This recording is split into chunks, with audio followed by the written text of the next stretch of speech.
قل هذه سبيلي أدعو إلى الله على بصيرة أنا ومن اتبعني وسبحان الله وما أنا من المشركين. بسم الله الرحمن الرحيم. السلام عليكم ورحمة الله وبركاته.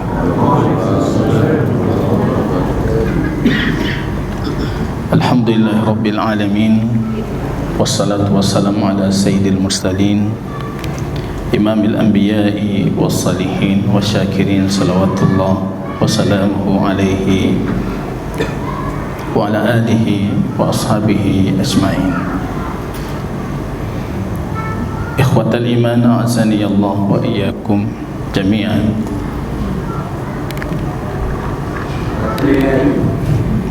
Baterai kan?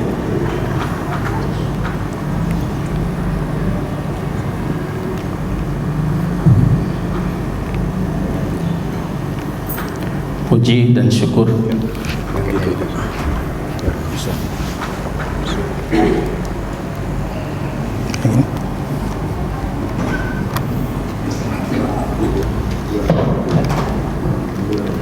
Puji dan syukur kehadirat Allah Subhanahu wa ta'ala.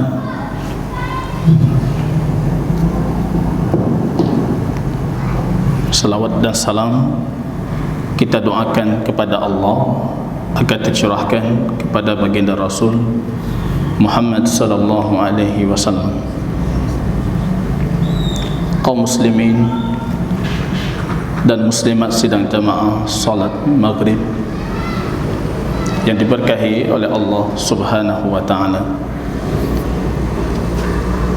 kembali dengan izin Allah, taufik, kesehatan, kesempatan Allah berikan sehingga kita bisa melanjutkan kembali mempelajari hadis baginda Rasul sallallahu alaihi wasallam dari kitab Amirul Mukminin fil Hadis Al-Imam Taqiyuddin Al-Maqdisi rahimahullahu ta'ala yang berjudul Umdatul Ahkam, pilar pokok hukum syar'i. Di pertemuan sebelumnya jemaah kaum muslimin, kita membaca hadis Abu Hurairah. Hadis yang sangat ringkas sudah kita jelaskan pada pertemuan sebelumnya, yang mewantikan kita, mengingatkan kita, memberikan penegasan kepada kita untuk senantiasa menjaga kesucian dan kesempurnaan di dalam bersuci. La yaqbalullahu salata ahadikum idza ahdatha hatta yatawadda. Satu di antara kalian itu tidak akan diterima salatnya. Di situ kita ingatkan bagaimana pentingnya diterima sebuah ibadah bagi seorang mukmin. Innama yataqabbalullahu minal muttaqin. Allah hanya menerima, dalam Quran disebutkan, dari orang-orang yang bertakwa. Maka Imam Ibnu Umar mengatakan, wallahi, demi Allah, kalau sekiranya satu sujudku Allah terima, maka aku berdoa kepada Allah supaya Allah mencabut nyawaku di salat itu. Karena kalau Allah terima, itu artinya Anda bagian dari orang-orang yang bertakwa. Itu bukan pentingnya kuantitas salat, tapi yang paling penting itu kualitas salat. Baginda Rasul di sana mengatakan, tidak menerima salat satu dari kalian, sunnahkah fardukah. Yang namanya salat atau tawaf yang berhukum salat tidak diterima kecuali dalam kondisi suci. Hukum setelah hatta itu sudah kita jelaskan pada pertemuan sebelumnya. Itu membedakan dengan hukum sebelum hatta. Hingga dia bersuci. Artinya kalau dia sudah bersuci, dia tidak perlu mengulangi bersucinya ketika ingin menegakkan salat selanjutnya. Dan itu dilakukan oleh baginda Rasul sallallahu alaihi wasallam ketika Fathul Makkah. Zuhur, Asar, Maghrib, Isya, Rasul salat dengan 1 kali bersuci di waktu zuhur. Ma ra'aituka taf'aluhu qablahu qad ya Rasulullah. Aku tidak pernah melihat engkau melakukan yang seperti itu wahai baginda Rasul.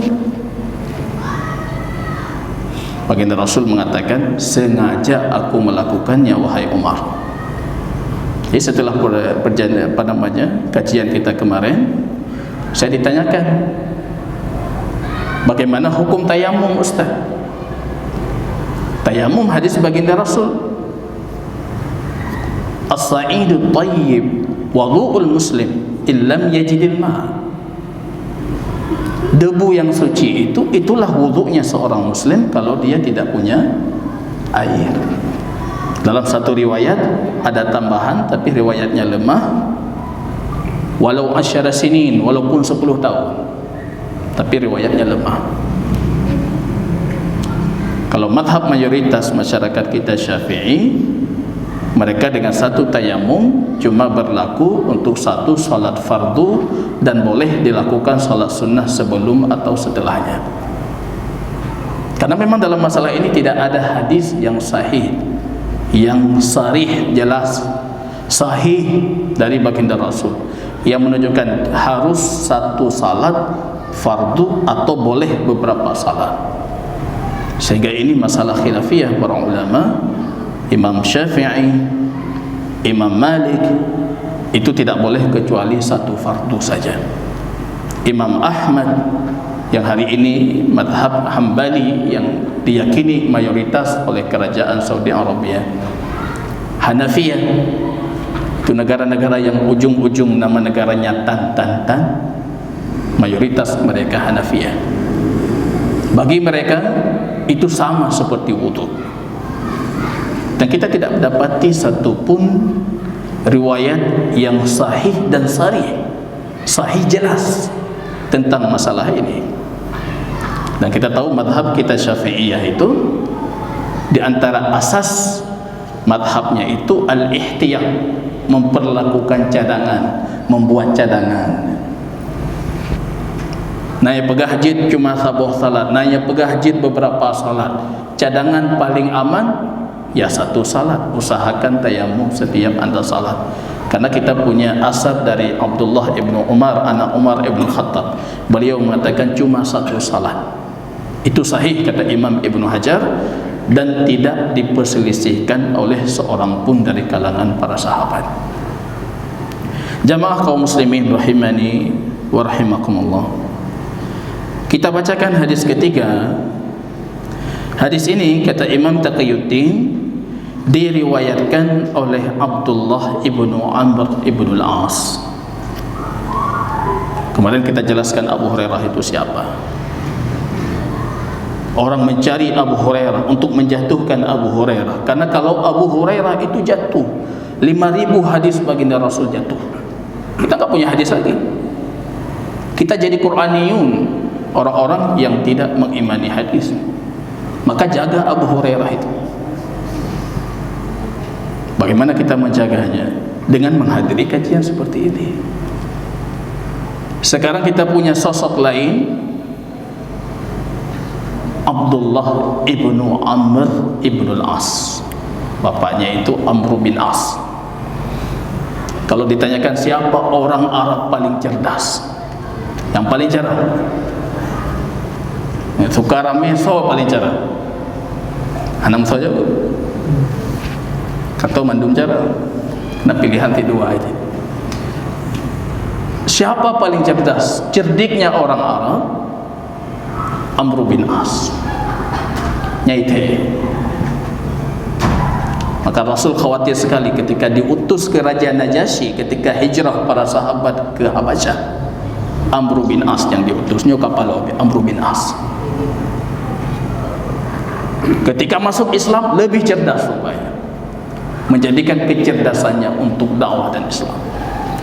Anaknya lebih duluan masuk Islam dibandingkan bapaknya. Abdullah ibnu Amr bin As, anak orang kaya, ganteng, harta melimpah ruah, pembesar Quraisy. Tapi dia meninggalkan semua itu untuk mengikuti baginda Rasul. Di Madinah masuk Islam bapaknya. Bingung bapaknya dengan Abdullah ini. Datang bapaknya kepada baginda Rasul dalam riwayat Imam Bukhari, aku sudah memilih untuknya wanita terbaik dari wanita Arab, yang paling lagak, paling terhormat, paling segalanya aku siapkan untuk anakku Abdullah. Tapi dia tidak mau. Nyatanya kalau katanya ketangguh nalom kabuti, dia tak mau gitu. Bingung bapaknya, zuhudnya luar biasa. Tolong ya Rasulullah, nasihati dia itu. Datang baginda Rasul menceritakan bagaimana ibadahnya, karena dia puasa tiap hari. Tiap hari puasa, malam qiyamul lail, siang puasa. Rasul mengarahkan Abdullah bin Amr bin As, puasa saja setiap 1 bulan 3 hari. Ayyamul Bid, puasa hari Bid, waktu bulan purnama itu. Ya Rasul, fa inni utiku akthar min dzalik, aku sanggup lebih dari itu. Rasul mengatakan kalau sanggup tambah 2 hari lagi setiap minggu, Isnin Khamis. Ya Rasul, utiku akthar min dzalik. Negosiasi ditambah dikit-dikit sampai Rasul mengatakan sumu yauman wa aftir yauman, puasa 1 hari, buka 1 hari. Ya Rasul, fa inni utiku aktsar min dzalik, aku sanggup lebih dari itu. Tidak ada yang lebih baik dari itu puasa Daud. Rupanya meninggal baginda Rasul, umurnya sudah tua nanti, menyesal Amr bin As. Kalau tahu seperti itu saya minta yang sedikit dulu, karena enggak sanggup lagi menjaganya, udah tua umurnya. Dan beliau setiap hari beliau tidak berpuasa, ganti kafarat. Beliau mengizamkan, mengharuskan dirinya sendiri. Abdullah ibnu Amr bin As, gubernur Kufah di zaman Muawiyah, di zaman Yazid ibnu Muawiyah, zaman fitnah, beliau mengundurkan diri. Nah, ini kita belajar dari Abdullah. Nyanangro hana pahli dia mengundurkan diri, mengundurkan diri. Dan hadis ini kata Imam Taqiyuddin diriwayatkan juga oleh Abu Hurairah. Kita sudah menjelaskan siapa Abu Hurairah, dan diriwayatkan juga oleh Aisyah Ummul Mukminin. Aisyah kan apa yang pegah tahu Aisyah? Apa yang pegah Aisyah kan tidak awal juga. Aisyah Ummul Mukminin. Fadlu Aisyah ala sairin nisa ka fadlu sarid ala sairit ta'am. Keutamaan Aisyah kata Rasul dibandingkan semua wanita itu seperti keutamaan makanan sarit dibandingkan makanan lainnya. Sarit itu bubur daging orang Arab,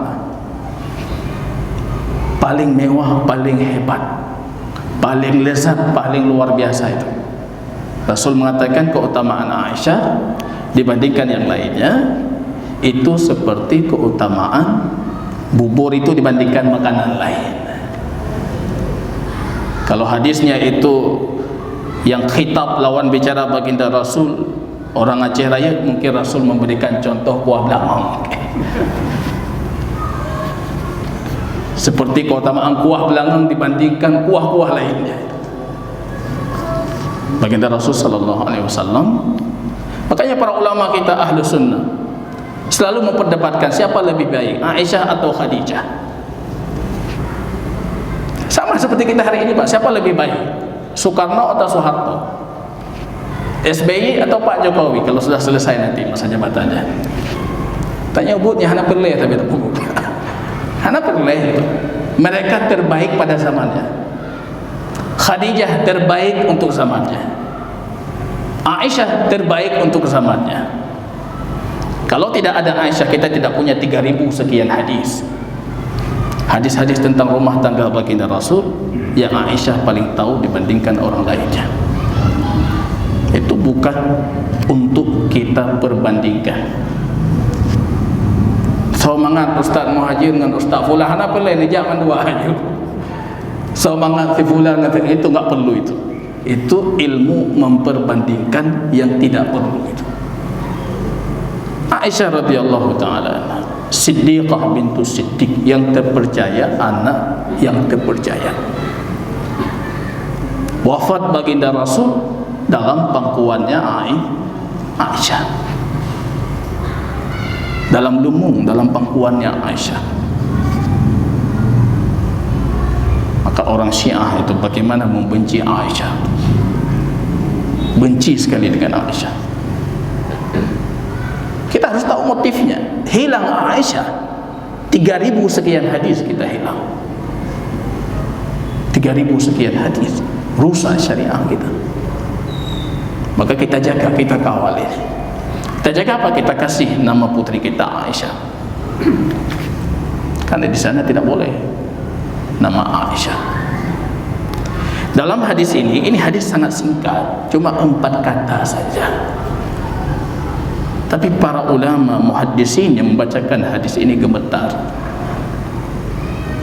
Kalau versi panjangnya itu ada dalam Sahih Imam Muslim.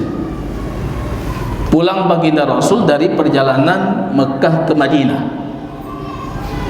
Rupanya ketika singgah di satu tempat, versi Imam Muslim, rupanya ketika itu ada sebagian para sahabat sudah mendahului baginda Rasul dalam perjalanan. Artinya mereka di depan. Dikumandangkan azan, mereka tidak salat tapi menunggu salat bersama baginda Rasul. Ini yang terjadi. Harus kita pahami dulu sebab urut hadis. Kalau Quran sebab nuzul, ini sebab urut hadis. Patru hadisnya. Dari mana datang hadis ini?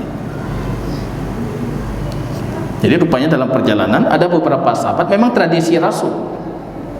Rasul itu kalau dalam perjalanan beliau di saf paling belakang bersama orang-orang tua, orang-orang lemah yang kalemah-lemah. Beda dengan kita ketika kita punya jabatan yang taputo, yang kengkeng, yang kuat-kuat ini itu. Kalau Rasul yang lemah-lemah itu, yang butuh bantuan, yang muda-muda masih kuat maju di depan. Rupanya yang muda-muda ini sudah azan, mereka menunggu baginda Rasul. Karena kita tahu ada fadilah tersendiri salat bersama baginda Rasul sallallahu alaihi wasallam. Tiba datang baginda Rasul, waktu salat tinggal sedikit. Rasul belum salat. Rupanya yang ini melihat Rasul langsung buru-buru berwudu. Mereka bergegas berwudu. Selesai berwudu, berlalu ingin mencari tempat salat. Rasul melihat tumit mereka itu masih berdebu, belum tersentuh air.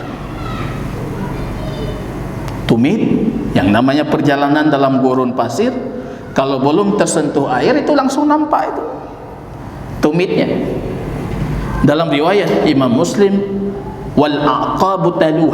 Taluh itu seperti bersinar, tumit-tumit yang bersinar. Artinya ketika anggota lain sudah basah, ada bagian tertentu belum basah, kan nampak dia. Seolah-olah bersinarlah dalam gurun pasir dalam kondisi kepanasan. Apa kata Rasul? Rasul mengangkat suaranya dengan keras. Ini hadis ini cuma 4 kata, dihafal saja hadisnya. Wailun lil a'qabi minan nar. Wailun lil a'qabi minan nar. Wailun lil a'qabi minan nar. Itu ingat selalu hadis ini ketika berwudu. Wailun itu apa? Wailun itu celaka, binasa, hancur, punah kalau bahasa Aceh. Habis menua, hancur, celaka dia. Kalau versi Abu Sa'id Al-Khudri tapi hadisnya mursal, wailun itu apa? Wailun wadin fi jahannam. Riwayat Imam At-Tirmizi, tapi Syekh Ahmad Syakir menimpali mengomentari mengatakan ini tidak sahih, mursal. Riwayat tabi'in tidak sampai ke Rasul. Wailun itu apa? Wadin fi jahannam, satu lembah yang ada di dalam neraka jahannam, yang panjang atas sampai itu ka'ru jahannam, bawahnya itu perjalanan 40 tahun. 40 tahun perjalanan Hotruk Raja, 40 tahun, 40 tahun perjalanan itu dari atas sampai bawahnya, dan itu ada di neraka jahannam. Ancaman Rasul, ancaman keras ini. Wailun, celaka dia. Kemudian kalau dari sisi bahasa kita lihat itu wailun nakirah tanpa ada alif lam itu. Itu kecelakaan yang mutlak, kesempurnaan kecelakaan. Kadang-kala ada orang yang kecelakaan terjadi tapi sedikit, yaitu bukan seperti itu ungkapan, tapi ini kesempurnaan kecelakaan, kebinasaan.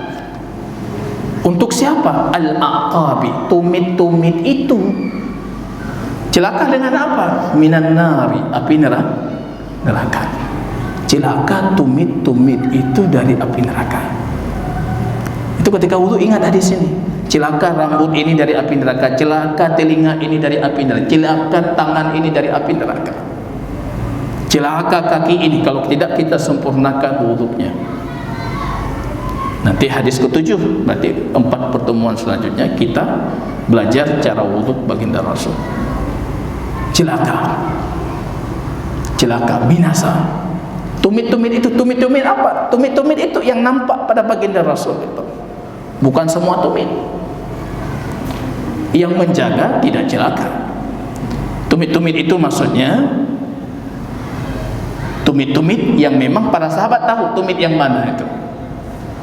Jadi tak perlu ditunjuk lagi nyanyi celaka. Karena mereka tahu ketika melihat belum kena air, belum terbasahi dengan air, belum tercuci dengan air, celaka tumit-tumit itu. Dan alif lam di situ, alif lam lil ahdi adzihni namanya itu, untuk menunjukkan satu benda yang memang ada di kepala mereka, tidak perlu ditunjukkan lagi. Celaka tumit-tumit itu. Ya, maksud tumit-tumit itu ya tumit-tumit yang belum tercuci dengan air itu. Kalau saya guru hadis, saya masuk ke dalam kelas, anak-anak buka buku. Enggak perlu saya bilang buku hadis, karena yang masuk saya pasti buku hadis. Ketika ada satu siswa dia buka buku tafsir, kan tadi bapak mengatakan buka buku, tidak mengatakan buku hadis. Hanya ngun berarti. Para sahabat paham itu. Celaka tumit-tumit itu. Tumit-tumit apa? Tumit-tumit yang belum tersentuh air. Dan di sini jelas menunjukkan kalau tumit itu dicuci, kaki dicuci, bukan disapu. Disapu artinya dengan sedikit air. Dicuci memang sampai airnya mengalir. Karena dalam madhab Syiah kaki itu disapu. Kalau kita lihat zahir Quran, sepertinya betul madhab Syiah itu. Karena satu riwayatnya wa arjulikum wamsahu biruusikum, Al-Maidah ayat 6, sapulah kepala kalian, wa arjulikum, dan kaki kalian, berarti kakinya disapu juga. Yang gara-gara wasi'ah anai belajar bahasa Arab, maka belajar bahasa Arab yang betul-betul. Ini namanya kondisi berada kalimat berdempetan di satu tempat, i'rabnya bisa terpengaruh. Padahal kembalinya cuci tangan, cuci muka, cuci kaki. Kemudian Rasul tidak pernah menyapu kaki, selalu dicuci. Kalau muka saja kita cuci, apalagi kaki yang memang tempat kotoran. Secara akal, secara wahyu, secara hadis, secara pemahaman qiraah Quran pun salah. Kaki itu dicuci. bukan disapu, dicuci atau dibasuh. Dibasuh artinya dengan air mengalir. Kalau tidak, masuk ke dalam celaka. Kan di sini kita dapati jamaah kaum muslimin, ancaman ini bukan untuk tumitnya, untuk yang punya tumit. Jangan Anda pikir tumit di dalam neraka, Anda di dalam surga. Ya mungkin. Nama salah tumit, yang penting tanya ke dalam surga. Hanya salah mufhum. Yang dimaksud adalah pemilik tumit. Nah, kita punya hadis lain itu. Hadis muttafaqun alaih. Kain yang di bawah mata kaki itu dalam neraka. Ada yang berfikir Allah mekain pi. Tempatnya dalam neraka. Allah megaki pi. Kalau kaki Anda di dalam neraka, berarti Anda juga masuk dalam neraka itu. Ancamannya seperti itu, pemiliknya yang diancam. Wailun lil aqabi minan nar. Hadis ini kalau kita mengambil satu kesimpulan, sempurnakan wudu. Tidak boleh buru-buru. Kalau salat ini udah rakaat terakhir kita wudu serampangan, tidak boleh. Solusi sudah ada, kata Rasul, ma adraktum fasallu wa ma fatakum fa'atimu. Yang kalian dapat kalian salat, yang kalian tidak dapat kalian sempurnakan. Anak pukar hati. Fadilah luar biasa bagi mereka yang menyempurnakan wudu. Ala adullukum, dalam hadis Imam Muslim, maukah aku tunjukkan kepada kalian amalan yang mengangkat derajat kalian, menggugurkan dosa-dosa kalian. Para sahabat mengatakan, bala ya Rasulullah, tentu wahai baginda Rasul, semua kami menunggu apa yang engkau kabarkan. Apa kata Rasul? Isbaghil wudu alal makarih, menyempurnakan wudu dalam kondisi sulit. Dalam kondisi sulit, menyempurnakan wudu dalam kondisi sulit. Kita nggak tahu itu bagaimana kondisi sulit. Saya 4 tahun di Yaman, sholat subuh, apalagi di musim dingin, musim panas saja dingin, apalagi musim dingin, di bawah 0 derajat. Sholat subuh pegang air gemetar kita, seperti tersengat listrik. Itu makarih dalam kondisi sulit, tapi kita dituntut untuk menyempurnakan wudu. Sempurnakan wudu walaupun apalagi kita kondisi cuaca aman, air aman, bersih lagi. Itu belum tentu masuk ke dalam fadilah itu. Karena itu menyempurnakan wudu dalam kondisi sulit. Wa kasratul khuta' ilal masjid, banyak langkah menuju masjid. Kalau rumah di Sukaramai, jauhi kendaraan. Jauhi kendaraan. Jalan kaki. Memperbanyak langkah menuju masjid. Bagi yang mampu maksudnya. Jangan dipaksakan. Agak masalah kajian ukur Ustaz, nak kemai. Lehedro rubah wajalan gara-gara kajian. Jalan kaki. Wantidharu salah ba'da salat, menunggu salat setelah satu salat, seperti yang kita lakukan malam ini. Ini yang kita lakukan ini, menunggu salat maghrib sampai isya. Itu derajat kita ditinggikan, dosa kita digugurkan. Itu 3 hal tadi itu. Sempurnakan wudu. Syatrul iman dalam hadis, menyempurnakan wudu setengah iman. Menyempurnakan wudu setengah iman. Menunggu salat sampai salat lainnya. Memperbanyak langkah menuju masjid, yaitu di antara amal-amal besar yang seharusnya itu ringan untuk kita lakukan. Belum lagi dalam hadis kita ini ada ancaman keras. Rasul mengulangi 3 kali itu, wailun lil aqabi minan nar. Suaranya nyaring keras. Kita dapati mengajar ilmu itu boleh berkeras suara. Karena saya kalau khutbah baginda Rasul itu memang wajahnya merah, suaranya keras. Itu ciri khas khutbah baginda Rasul. Saya pernah khutbah dulu di masjid kita ini di Mukarrabin, ada jamaah bapak-bapak sudah tua. Baik ni dek kamu Ustaz. Ya memang seperti itu Rasul khutbah keras begitu. Dan boleh, walaupun di hadapan kita kadang-kala orang sudah tua. Bagaimana Anda Ustaz Muhajir, Anda masih muda, di hadapan Anda orang tua, kenapa suaranya keras? Tidak beradab, bukan. Ilmu itu boleh disampaikan dengan suara keras. Bahkan kalau diulangi sampai 3 kali boleh, kalau memang dibutuhkan untuk penekanan. Maka Rasul mengulangi 3 kali itu. Celaka tumit itu, celaka tumit itu, celaka tumit itu dari api neraka. Ini jamaah kaum muslimin rahimani wa rahimakumullah. Kalau kita perhatikan hadis ini dengan hadis sebelumnya, tentunya ini saling menguatkan tentang bahaya tidak menyempurnakan wudu. Maka hadis ini tadi saya sarankan untuk dihafal, dihafal. Wailun lil aqabi minan nar.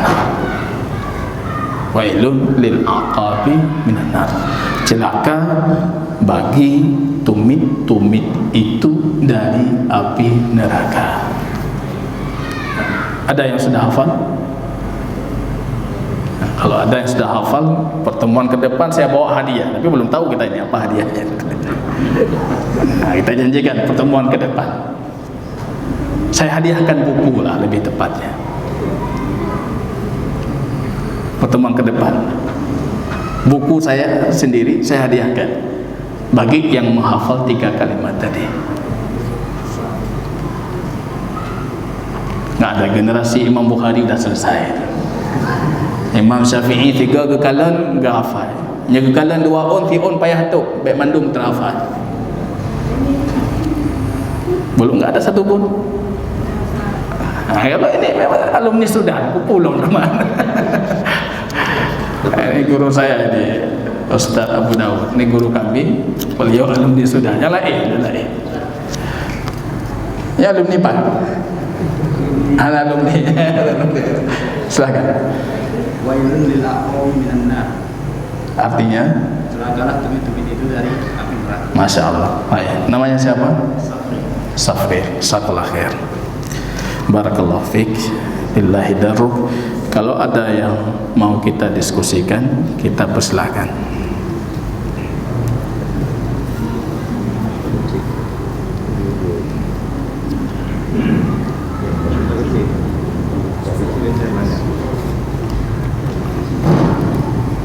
Ada?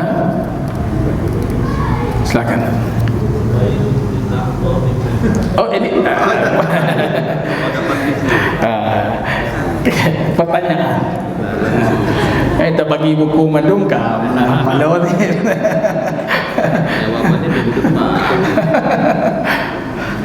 pertanyaan, ada pertanyaan. Ya, kita masih ada sedikit waktu.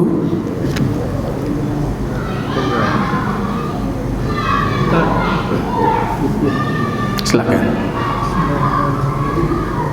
Mengenai orang ke masjid berkendaraan, apakah pahalanya sama dengan berjalan kaki? Ya, tadi kita sudah menyebutkan itu. Fadilah itu hanya khusus untuk yang memperbanyak langkah. Memperbanyak langkah itu artinya lam yarkab, tidak berkendaraan, apapun kendaraannya. Jadi tentunya dari sisi itu kita dapati tidak sama pahala. Pahala yang berjalan kaki, apalagi jalan kakinya jauh atau rumahnya dekat tapi langkahnya dirapatkan. Sakinah wa waqar. Wa idza syu'ahadukum ila shalah falyamshi 'ala sakinatin wa waqar. Kalau kalian wala yas'a ahadukum ila shalah, jangan jalan cepat-cepat khusus untuk salat. Tapi di luar salat cara jalan Rasul itu cepat. Langkahnya tegap seperti batu besar yang jatuh dari gunung. Tapi kalau untuk salat jalannya pelan, perbanyak langkah, sakinah, tenang hati, waqar, tenang fisik. Jangan jalan tenang, matanya kemana-mana, salah juga, itu tidak waqar. Hatinya khusyuk, pandangan organnya waqar. Jalan tangan kemana-mana, kaki kemana-mana, mata kemana-mana, itu tidak waqar. Itu cara kita menuju salam. Ya Allah Ta'ala misalnya. Kalau ada yang betul kita diskusikan, saya persilakan. Silakan Pak Kecil. Assalamualaikum warahmatullahi wabarakatuh. Waalaikumsalam warahmatullahi wabarakatuh. Jadi Ustaz menyatakan merusak salah tumit. Ya. Sekarang ini kan banyak pakai keran. Apakah termasuk juga boleh cukup dengan keran itu kan sudah terasa? Apa itu cukup? Apa harus diusap? Ya. Terima kasih. Terima kasih, pertanyaan yang luar biasa bagus. Dan nanti di hadis ke-7 kita ada praktek wudhu Rasul. Rasul itu setiap anggota yang dibasuh itu dicuci artinya. Dicuci itu definisi sederhananya ada air yang mengalir. Yudalliquha, beliau seperti memijit. Yudallik. Kalau kaki itu ada treatment khusus lagi dalam hadis yang lain, wa yukhallilu bainal abarim. Antara sudut-sudut kaki itu beliau bertakhlil gini. Ayatnya apa? Wa arjulakum ilal ka'bain. Ila itu apa? Ila itu dalam bahasa Arab. Yang setelah ila katanya masuk ke dalam hukum sebelum ila. Berarti kaki itu dicuci sampai ka'bain. Ka'bain itu dua mata kaki. Dua mata kaki itu masuk ke dalam yang dicuci. Makanya kita punya hadis lain, bahkan dua mata kaki itu digosok oleh Rasul sallallahu alaihi wasallam. Jadi bukan di perbatasan mata kaki enggak masuk. Ketika kita menggunakan kata ila dalam bahasa Arab, berarti yang setelah itu masuk ke dalam hukum sebelumnya. Saya berangkat dari Biren ke Banda Aceh. Kapan Anda katakan itu? Ketika Anda sudah di Banda Aceh, sudah masuk ke dalam. Tapi kalau masih di perbatasan itu, yang ada perbatasan Banda Aceh, Aceh besar, itu belum boleh Anda katakan ila Banda Aceh. Ila itu sudah masuk dulu. Makanya di sini ilal ka'bain, kedua mata kaki itu harus masuk. Begitu jemaah kaum muslimin. Caranya apa? Jangan dibalik. Kalau kita pakai keran sering kita balik dari kedua mata kaki sampai ujung jari, salah. Itu membalik ayat. Sah betul sah. Karena memang perintahnya sempurnakan basuhan. Tapi secara prakteknya salah. Sah. Tangan juga seperti itu. Wa aydiyakum ilal marafiq. Sampai sikunya masuk. Dalam hadis Abu Hurairah, beliau menggosok sikunya baginda Rasul. Cara wudhu pakai keran seperti apa? Dari ujung jari sampai ke siku.